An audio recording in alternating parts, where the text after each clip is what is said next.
Assalamualaikum warahmatullahi wabarakatuh. Sebelumnya, perkenalkan kami dari kelompok 6 ingin mempresentasikan sedikit mengenai hubungan antara lingkungan dengan kegiatan hasil belajar dan metode pembelajarannya. Saya akan memperkenalkan anggota kelompoknya. Yang pertama, saya sendiri Wahyu Nur Umah dengan NIM 230701967. Yang kedua ada Muhammad Iqbal Ajasi dengan NIM 237701968. Dan yang terakhir ada Nur Laila dengan NIM 230701969. Sebelumnya saya akan membahas sedikit mengenai pendidikan. Pendidikan adalah salah satu faktor yang mempengaruhi kualitas kehidupan bangsa. Pendidikan disusun sebagai usaha sadar untuk menciptakan bangsa Indonesia yang mampu mempertahankan keberlangsungan hidupnya dan mengembangkan dirinya secara terus-menerus dari generasi ke generasi. Melalui pendidikan, diharapkan dapat lahir manusia Indonesia yang bertakwa, cerdas, terampil, berkepribadian, dan berkemampuan tinggi. Salah satu wadah pendidikan yang diciptakan untuk mencapai tujuan pendidikan adalah sekolah. Lingkungan belajar yang ada di sekitar siswa, baik di sekolah maupun di rumah, diantaranya lingkungan keluarga, lingkungan sekolah, dan lingkungan masyarakat. Keberlangsungan kegiatan pembelajaran selalu saling berhubungan antara lingkungan yang mendukung, serta metode yang digunakan, sehingga mencapai hasil belajar yang maksimal. Selanjutnya, saya akan menjelaskan mengenai pengertian lingkungan belajar. Yang pertama, pengertian menurut Huta Barat.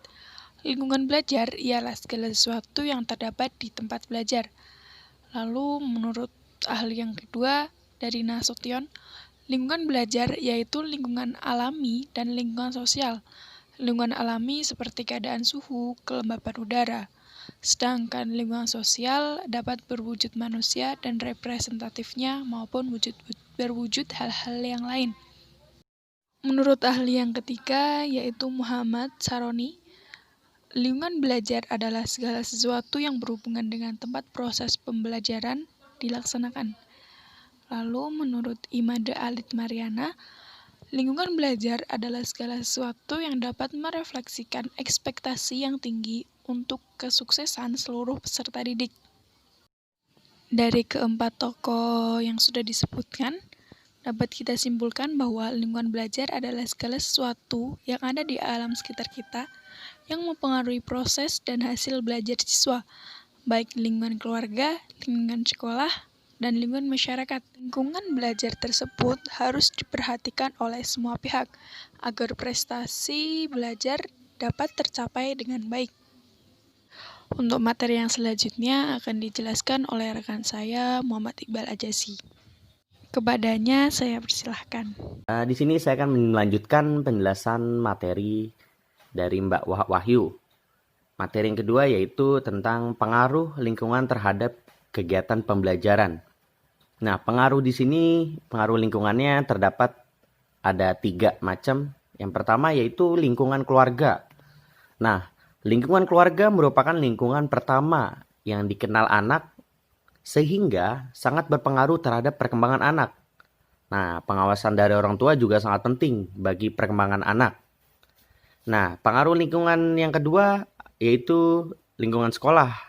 Lingkungan sekolah mempengaruhi hasil belajar siswa yang didapatkan dari anak, dari pihak sekolah, seperti interaksi, cara guru mengajar di kelas, serta sikap anak terhadap guru dan lingkungan belajarnya. Nah, lingkungan sekolah juga merupakan tempat bagi siswa untuk mendapatkan pendidikan secara formal, sehingga dapat menciptakan generasi muda yang berkualitas. Nah, pengaruh yang ketiga yaitu pengaruh lingkungan terhadap kegiatan belajaran, yaitu lingkungan masyarakat. Lingkungan masyarakat, anak belajar bisa belajar tentang norma, nilai, aturan, dan adat dalam bermasyarakat.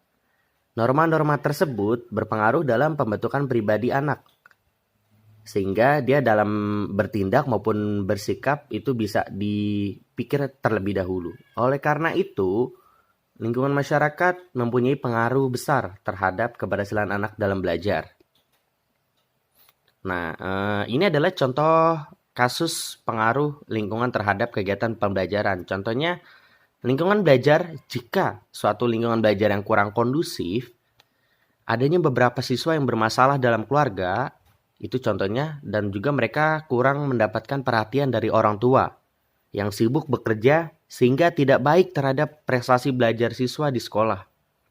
Lingkungan sekolah yang itu contoh dari lingkungan keluarga. Nah, ini yang lingkungan masyarakat, lingkungan sekolah yang berada di dekat jalan raya juga memberikan pengaruh negatif terhadap siswa akibat kebisingan yang ditimbulkan oleh suara kendaraan dan lainnya, sehingga anak tuh susah berkonsentrasi dan juga susah untuk menyerap pelajaran.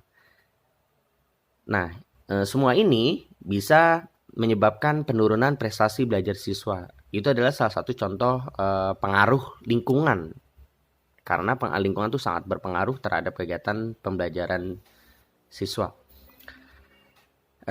Langsung masuk ke metode pembelajaran. Kita bahas pengertiannya terlebih dahulu, nanti baru akan disambung oleh teman saya.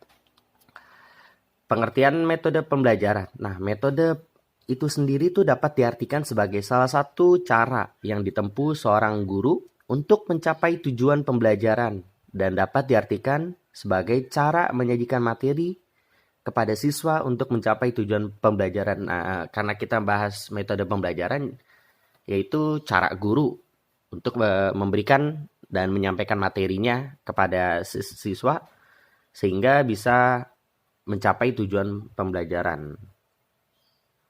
Nah, jelas untuk fungsinya itu sendiri yaitu sebagai cara untuk mencapai tujuan pembelajaran. Oke, penjelasan selanjutnya akan dijelaskan oleh teman saya. Sekian penjelasan dari saya. Baik, saya akan melanjutkan penjelasan dari Mas Iqbal. Pertimbangan memilih metode, yaitu yang pertama, tujuan yang akan ingin dicapai dalam proses pembelajaran. Yang kedua, kemampuan dan latar belakang siswa. Ketiga, kemampuan dan latar belakang guru. Keempat, keadaan proses belajar yang berlangsung. Dan yang kelima, alat-alat atau sarana yang tersedia. Hasil belajar. Hasil belajar adalah kemampuan-kemampuan yang dimiliki siswa setelah menerima pengalaman belajarnya. Kemampuan-kemampuan tersebut mencakup aspek kognitif, afektif, dan psikomotorik. Hasil belajar dapat dilihat melalui kegiatan evaluasi yang bertujuan untuk mendapatkan data pembuktian yang akan menunjukkan tingkat kemampuan siswa dalam mencapai tujuan pembelajaran. Jenis perilaku ranah kognitif, yaitu yang pertama, pengetahuan, kedua, pemahaman, ketiga, penerapan, keempat, analisis, kelima, sintesis, dan yang keenam, evaluasi. Hubungan lingkungan belajar dengan kegiatan belajar dan hasil belajar.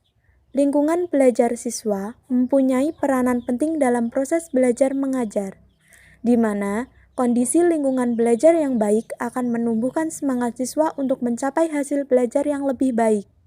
Siswa yang merasa senang dengan suasana lingkungan belajarnya akan mempunyai semangat belajar yang lebih tinggi. Hal ini tentu saja akan meningkatkan pencapaian hasil belajar siswa. Berdasarkan uraian di atas, secara garis besar dapat dikatakan bahwa lingkungan belajar mempunyai hubungan yang erat dengan hasil belajar siswa. Hubungan metode belajar dengan hasil belajar. Adanya metode pembelajaran yang tepat pada dasarnya bertujuan untuk menciptakan kondisi pembelajaran yang sehingga siswa dapat belajar secara aktif dan menyenangkan, berdampak positif pada hasil belajar dan prestasi yang optimal. Metode pembelajaran yang tepat akan memudahkan siswa dalam menerima dan memahami materi yang akan disampaikan. Dengan metode yang tepat pun, kesulitan guru dalam menyampaikan materi bisa diminimalisasikan. Oke, tadi materi-materinya semuanya sudah disampaikan oleh teman-teman saya. Saya akan menyimpulkan, jadi dapat kita simpulkan bahwa antara lingkungan belajar dengan kegiatan, hasil belajar, dan metode pembelajaran, semuanya saling berkaitan. Kondisi lingkungan belajar yang baik akan memperlancar kegiatan belajar. Sebisa mungkin, kita harus mampu memberikan kenyamanan terlebih dahulu, agar siswa memiliki antusias yang tinggi untuk belajar, sehingga mereka akan lebih mudah menerima materi yang disampaikan oleh guru. Dan juga pemilihan metode pembelajaran yang tepat akan mendukung siswa untuk mudah memahami apa yang disampaikan oleh guru. Kegiatan belajar dengan menggunakan metode pembelajaran yang efektif dan sesuai, serta lingkungan yang baik dan mendukung, akan semakin menunjang siswa untuk lebih mudah menangkap apa yang disampaikan oleh guru.